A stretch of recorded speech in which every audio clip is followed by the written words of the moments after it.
Okay,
left off on page 7.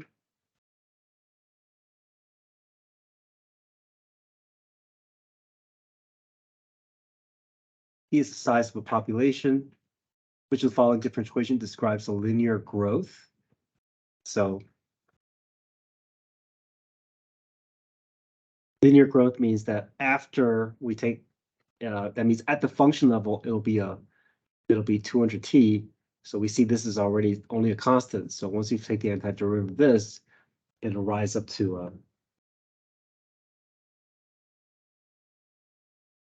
linear.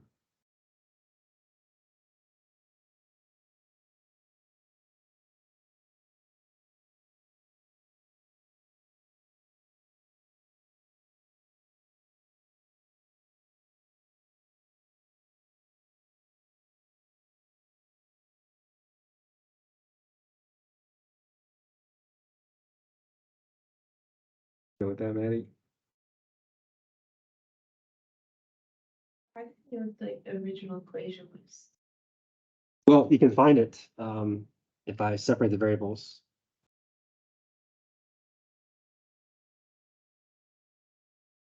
Like, was that given some? Well, you're given the derivative, but you can take the antiderivative to get to the original. So integral of 1 dp will give us 1p, and 200 will be 200t plus c.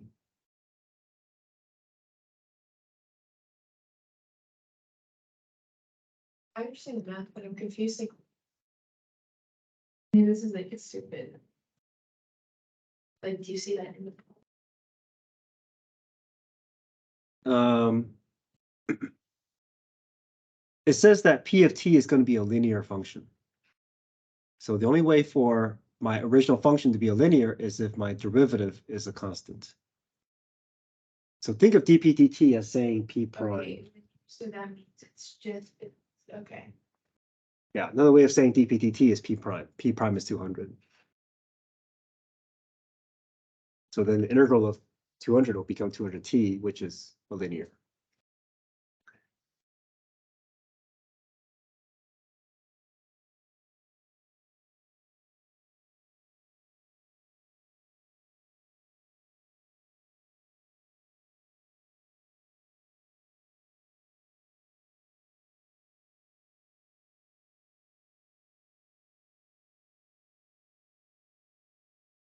Okay, critical point. Critical point means setting p prime equal to 0.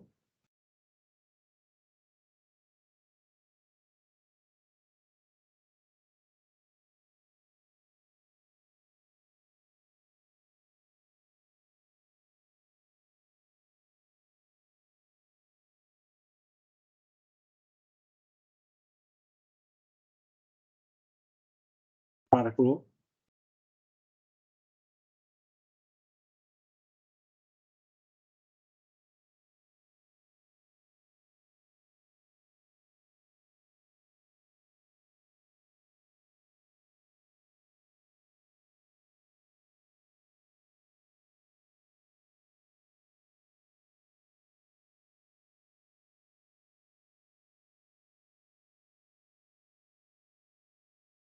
treat K like you would any other constant. Imagine there's a 3 sitting there and just treat it like you would a 3 or 2.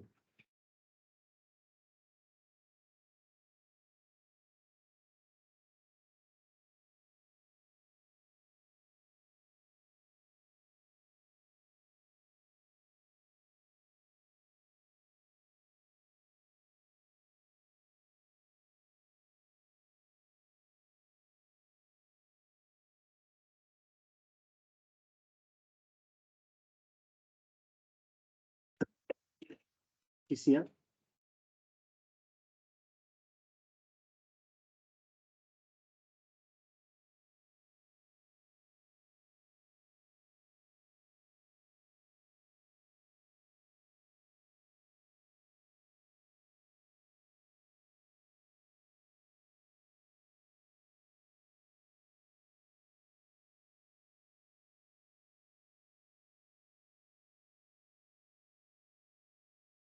It's going to be 0 here.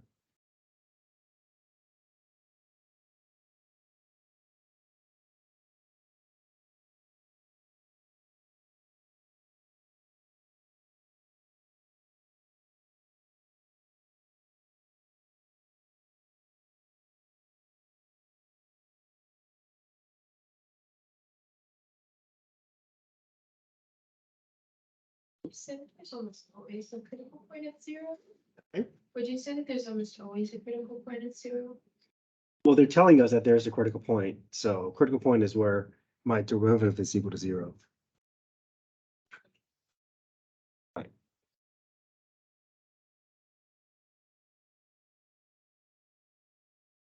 Okay, so solve for K, I can divide both sides by 2/3 and get multiplied by 3/2.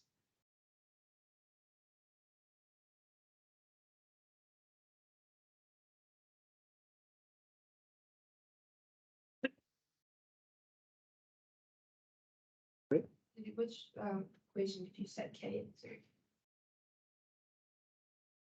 0? I set G prime equal to 0, and then along the way, I just happened to solve for K.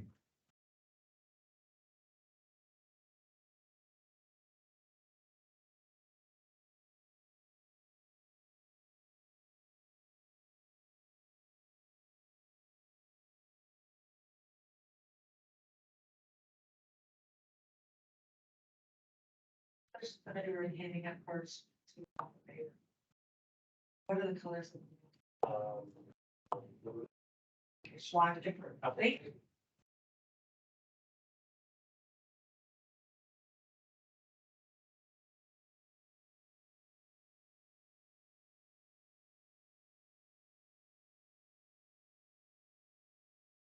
So I know that if I set G prime equal to 0, that's how I can get my critical point. So I know that at this point, I'm just trying to set both parts equal to 0. And in this case, they give me the X value, so I'm just hoping to solve for K.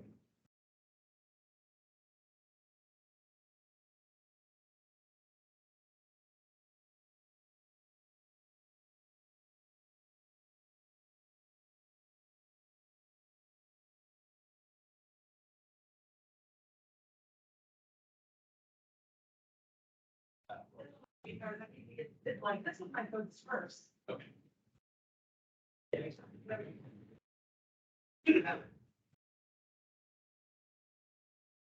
And for the other part of the equation.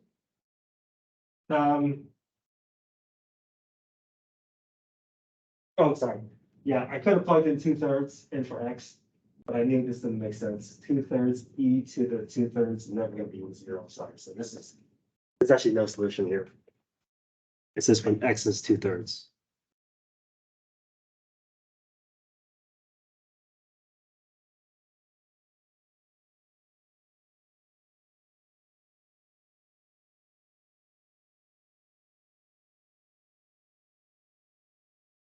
Because so what value of K does G have critical point at 2/3? Right, so So they're telling you that there is a critical point, that there's a place where G prime is equal to 0, and they're giving you the X value. saying that G has a critical point at 2/3. Yes. So wouldn't we be trying to?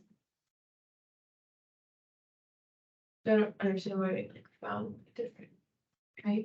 Why you found a different critical point. No, we didn't find, no, the critical point is 2/3.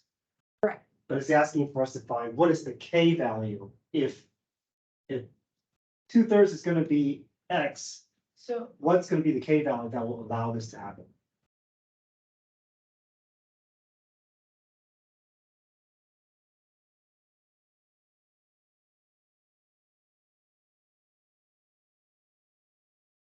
So let me work it out this way. Let me say, let's say X squared minus 4 is equal to 0. Right? How would you find the critical point?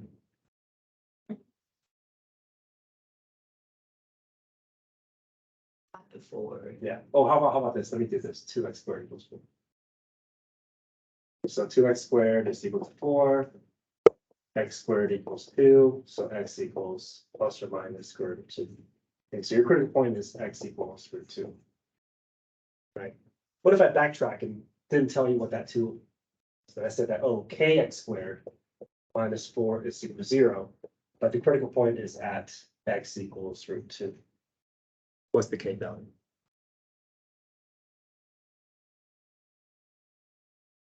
So, let me just look at that.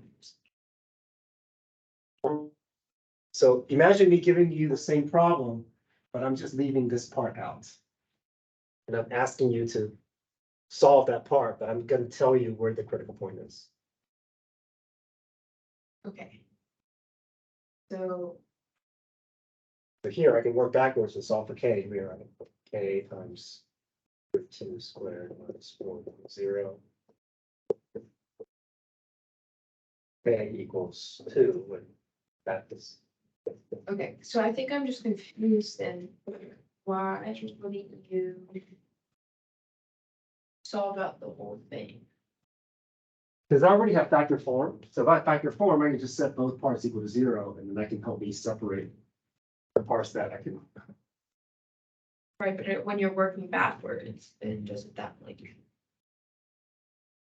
impact it? Because you don't have to multiply by each other, everything's being put in front of, right?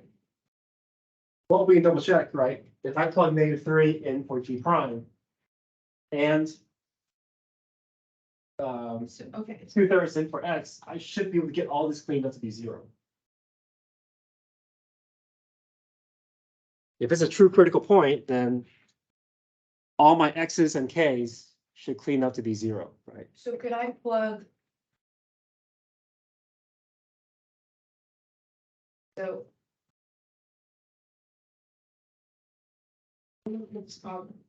I'm plugging in. Which one's my X value and which one's my Y, or G of X? We don't need the Y value. This is asking for. Well, what are you plugging in for G of X? Like just, Oh, we don't need G of X. We're just working at G prime level. or yeah, what are you plugging in for G prime? 0. Because my critical point is occurring where G prime is equal to 0. That's the definition of critical point, right? Where G prime is Right. 0. I get that. Okay. I'm just, okay. So if I have G prime, if I have X, then that will give me enough information to help me solve the K.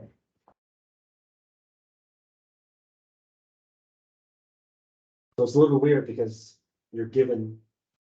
Normally this would just be a number, right? And I'll just ask you more straightforward, oh, solve for X. But in this case, they're kind of giving you a variable in a different place. And you're having to plug in the X and the 0 and you're solving for a different value. But the setup is the same, it just feels weird because you're not solving for the variable that you're used to solving for. Okay.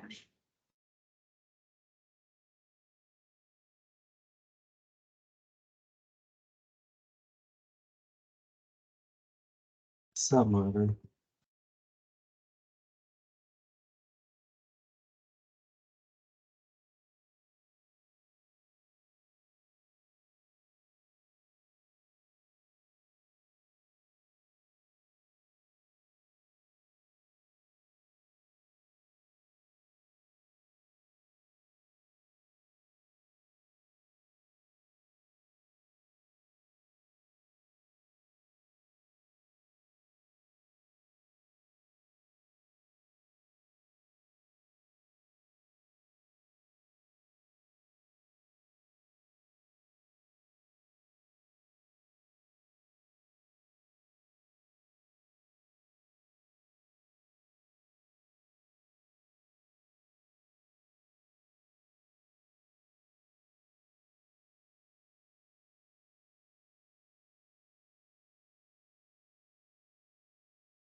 You with that, Maddie?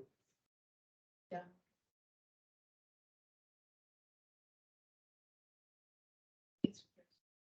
Oh, sorry.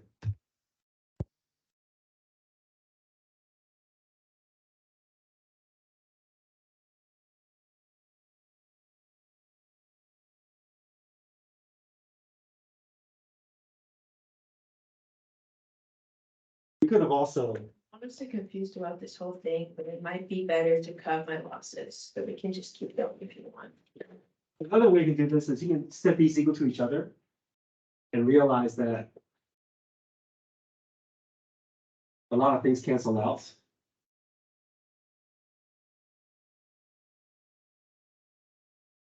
And then basically you just try to solve for the missing variable or whatever it is. So this cancels out.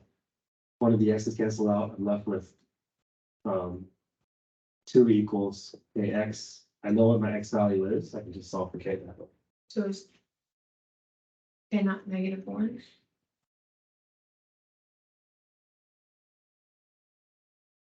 Well, we don't know what k is, but we know what We know what x is. x is 2/3. But what about the 2? Oh, wait. Oh, sorry, negative. Yeah. So one of these is negative. Yeah. Wait, no. Well, I'm just confused because we found critical points at 0 and -2, right? So, not 0, sorry. X does not equal to 0. That's my bad. There is no critical point that comes out of this expression.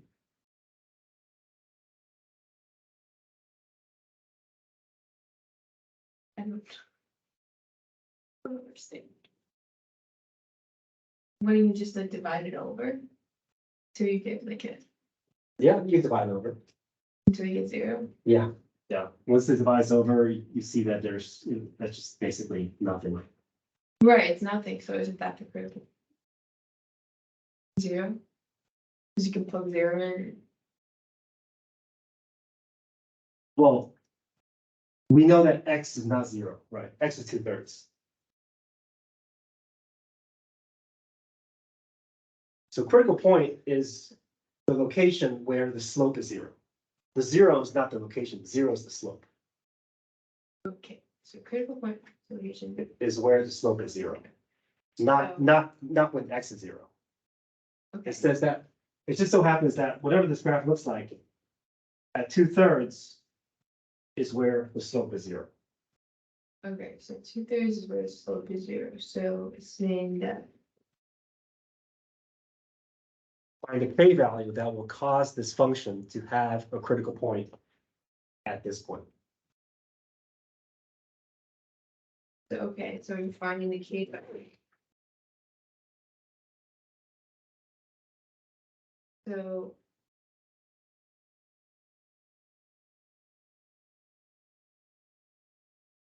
Is it just a recording or? That's fine.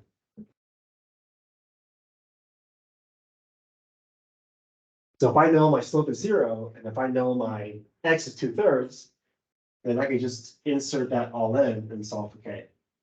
So why do we find critical points? Why do we look for critical points then? Well, we're trying to solve for k. They're telling us that the critical point is 2/3. We already know where the critical point is. So do you plug in 2/3 equal, so do you plug in 2/3 equals g prime of x? We plug in 2/3 in for x, because x is the location where just the slope 0 occurs. Okay. So you replace every x with 2/3. Replace every x with 2/3. Okay. So then, 2/3.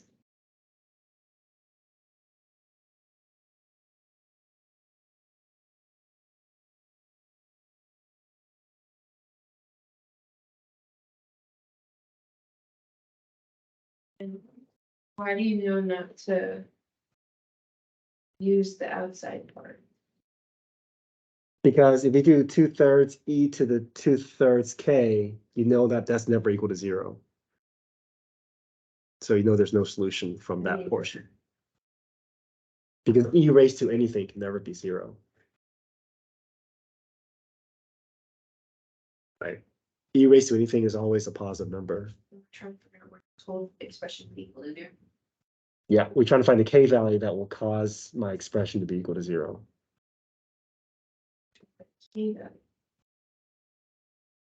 Going in circles. Okay. I know that k is kind of throwing you off because normally that k is given to you. It's just some number, right? And they're usually more straightforward. Hey, find the critical point. But here they're telling you, hey, I'm already telling you what the critical point is. I'm already telling you there is a critical point. And can you figure out what Yeah, I the just don't know, k? like I understand what you're saying. I just don't know if I would like get to that conclusion on my own. I'm just trying to understand why to do it. Well, But I think I'm okay now, so we can't. keep I going. think the key is this part, right? If you can get to this part, then there's a chance that you can get to the end because you know that G prime is 0, you know X is 2/3. So you know that the only remaining variable Yeah. left is solving for K. I think I'm just getting confused because there's a lot of letters. There For sure, yeah. for the numbers.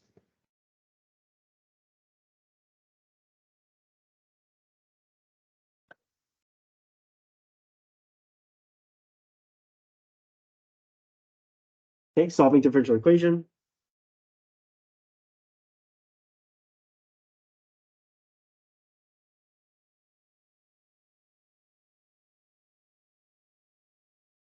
So I can cross multiply, separate the variables.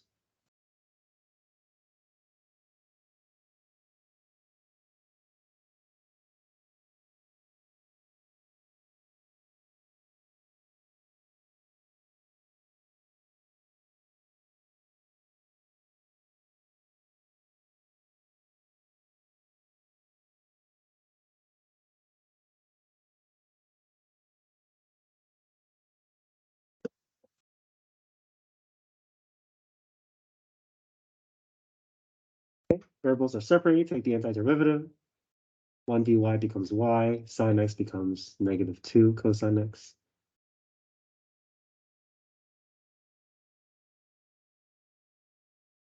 Order pair is pi1.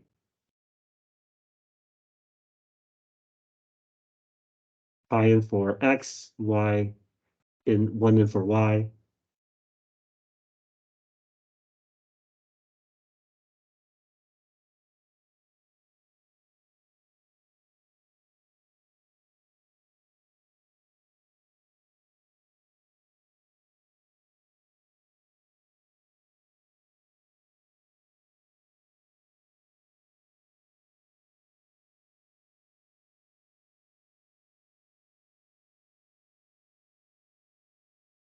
Let me give this to you or put it. I'll take it. All Right, thanks. Thank you.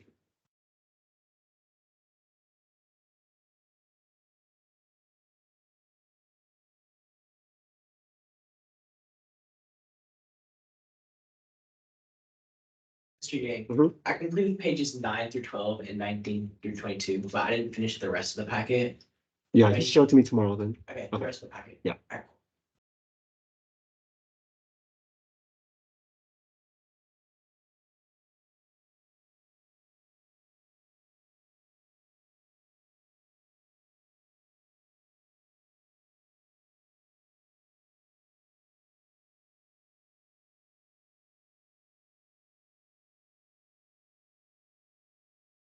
Yeah.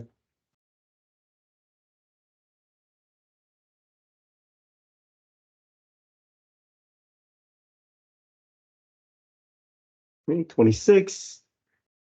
You got G prime. That's the integral, which of the following must be true. I know I got to get to the second derivative because it's asking about concavity. So G double prime is just the derivative of what I see there, which is just e to the negative x squared. No matter what I plug in, it's always positive.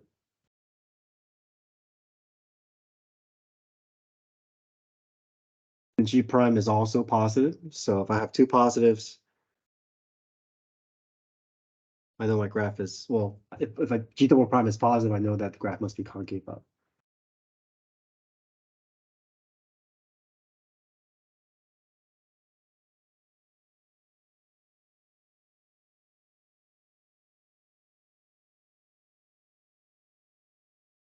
I understand how you got it. How do you interpret that g prime of x is also positive? Because I understand how you, Mhm. So you know that e to the negative t squared will look something like this. And if I want to find the area between 0 and t squared, it's always going to be above the x-axis. It's going to always give me positive values. Right, because e to the negative t squared, this graph is never going to be negative. So if my graph is above the x-axis, my area has to be positive.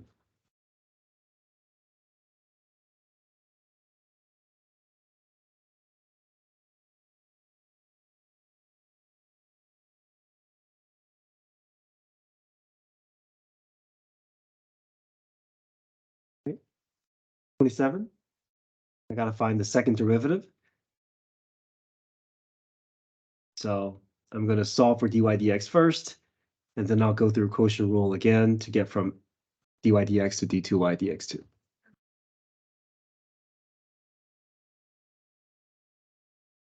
It feels a little bit messy here because I got to go through a whole quotient rule and implicit.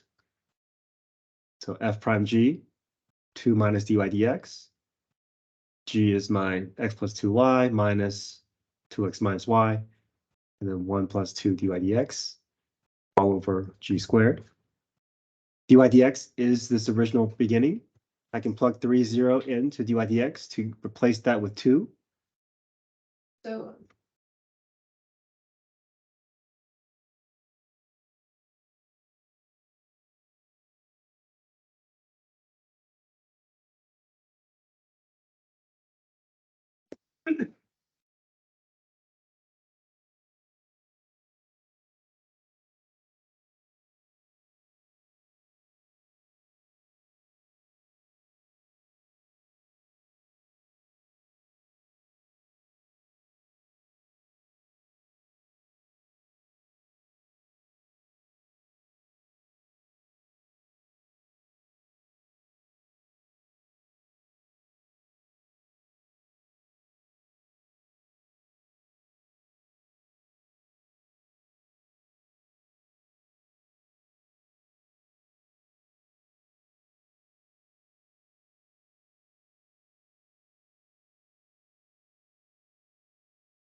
Working towards it.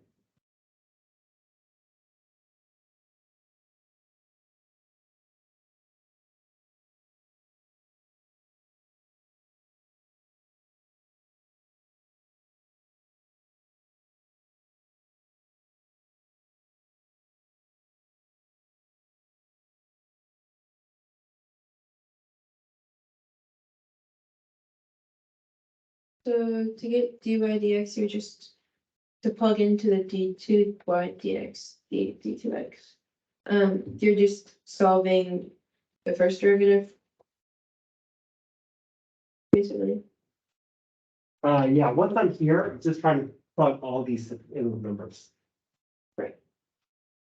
And rather than plugging the dy dx into this expression, I can just get that down to a number quickly, and that'll save me some time. So I'll replace all my dy dx with 2. Replace all the other x's and y's with 3 and 0. Okay, I'm just working through it.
position is given by sine minus cosine. What is the acceleration? Acceleration, I gotta find.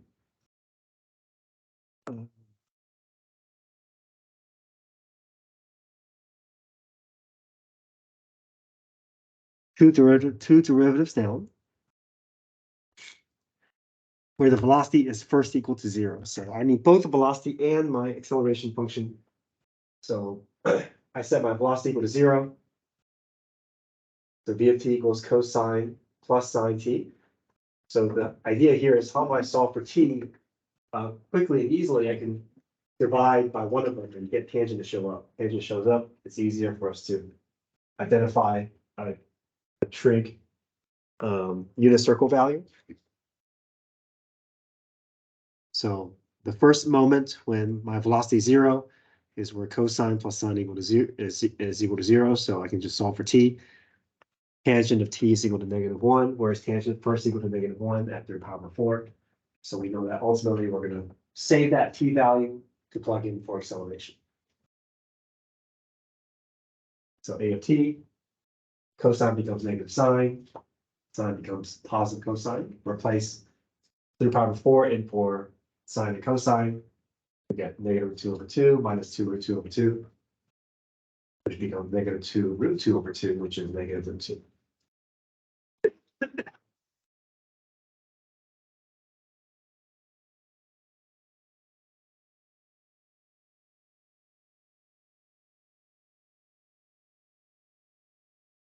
So. So I'm at the point where I've got 0 equals cos of t plus sine of t. But what would the like? What do I do from there? So set them equal to each other Okay, so and then divide both sides by cosine, and you can clearly see that tangent will pop up.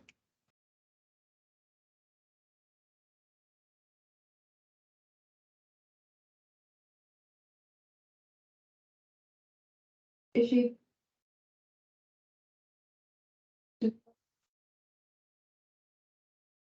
Just dividing the whole thing. Yeah, divide everything by cosine.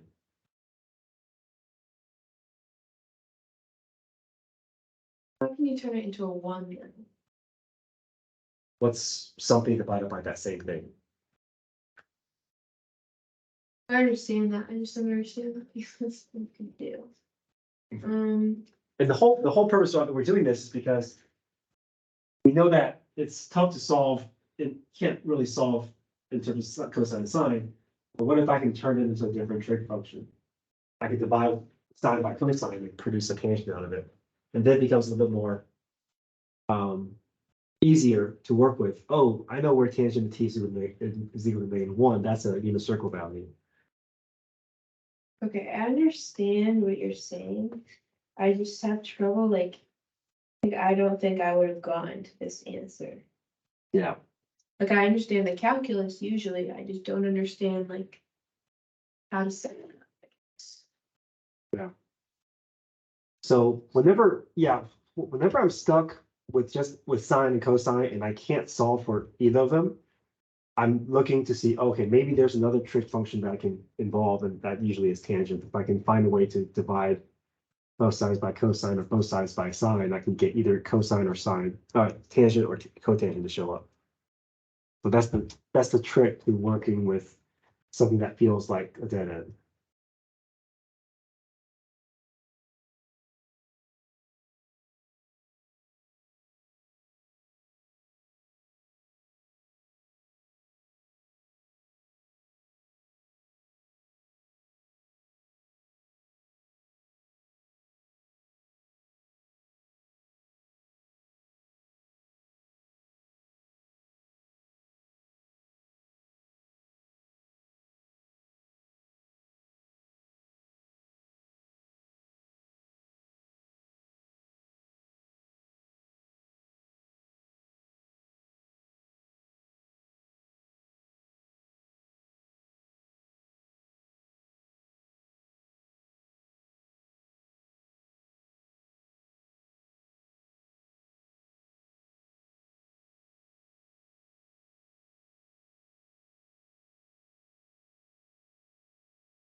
Okay, where's f prime?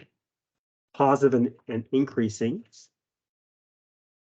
So positive f prime would have to be above the x-axis, or sorry, positive slope. Increasing would have to be concave up. So I'm looking for a point on the graph that is both part of a positive slope and also part of a concave up graph. That's going to be point E.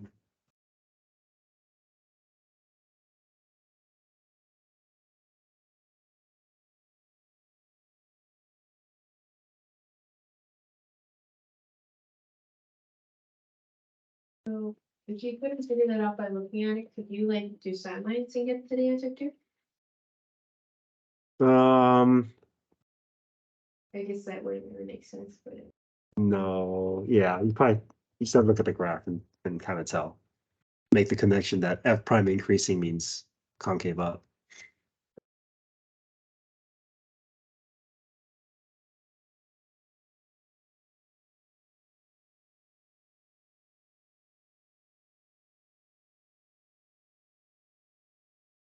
Okay, 77.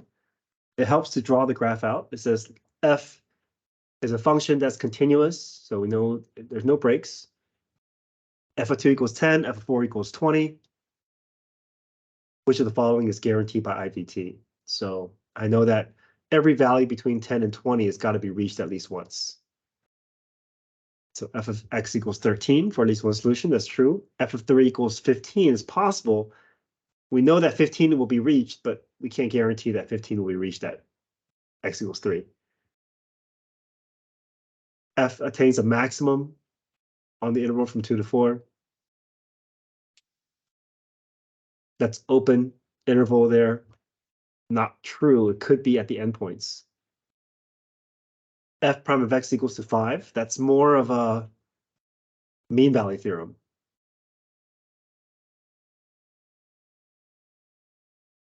Is the slope always positive between 2 and 4? Doesn't have to be. We know that every point is going to be reached, but it could dip up and down before it reaches the endpoint. So we can't guarantee a positive slope all the way through. like a very like a short definition of intermediate value field. Yeah, so IVT says if my function is continuous,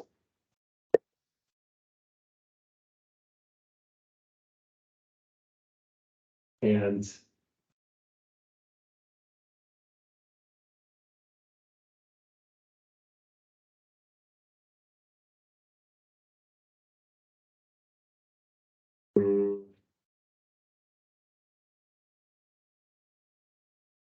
if fx is continuous,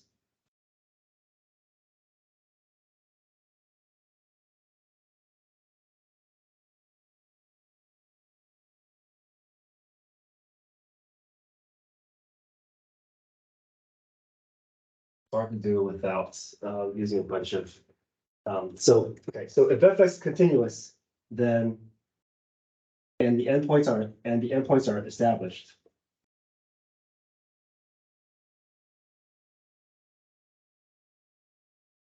Then every y value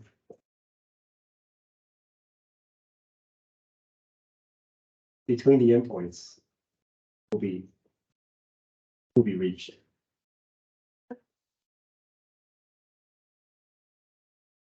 So if one endpoint is at -1, the other endpoint is at +6, then you know that every y value between -1 and 6 is going to be touched by the graph.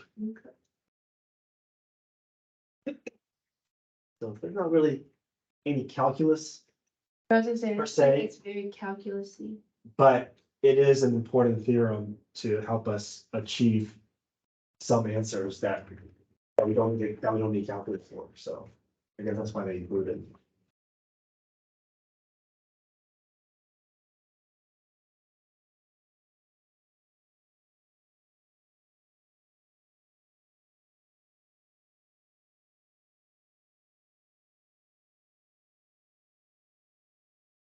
Yes.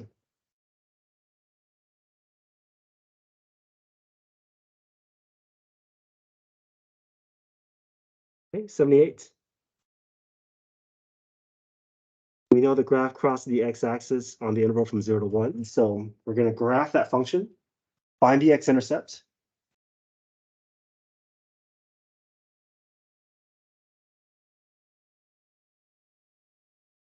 Graph that e to the 10x minus 2.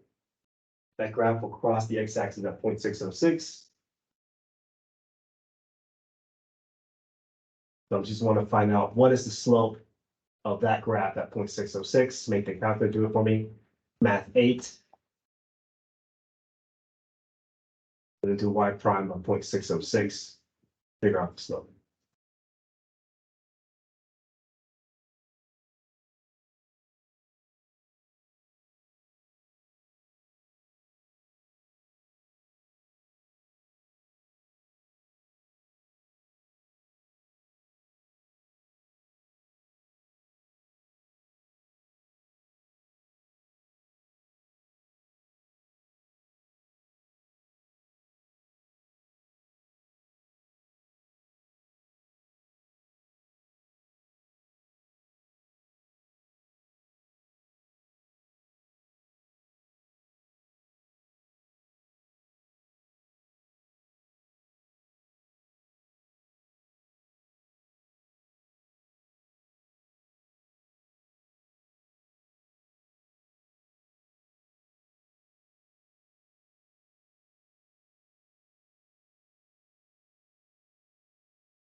I'm going to find my x-intercept between 0 and 1.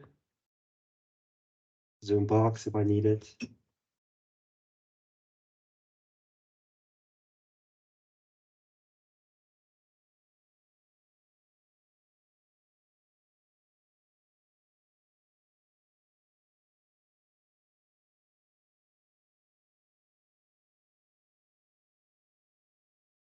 So I know that x-intercept is 0.606, but the question is, what is the steepness of that graph at 0.606? Well, I can just plug that 0.606 into the derivative. But I can make my calculator do it even faster. Math 8.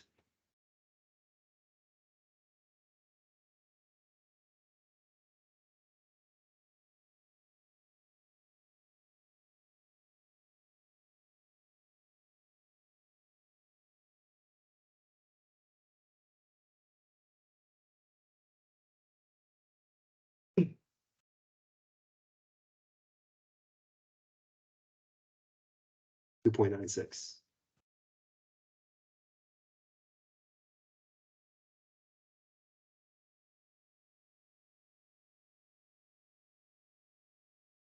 .79 is just recognizing the formula for average value theorem.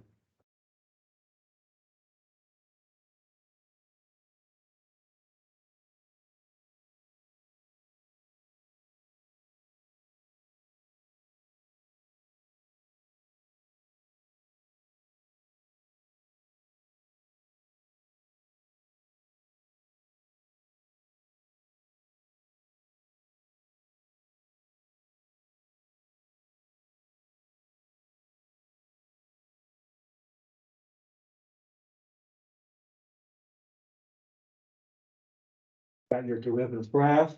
You can create all sorts of sign lines to help you see the real picture of the graph. And then based off of your sign line and your symbols, you can eliminate the ones that don't make sense.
Okay, let's stop at 82. Give me questions. Oh, yeah, that's perfect.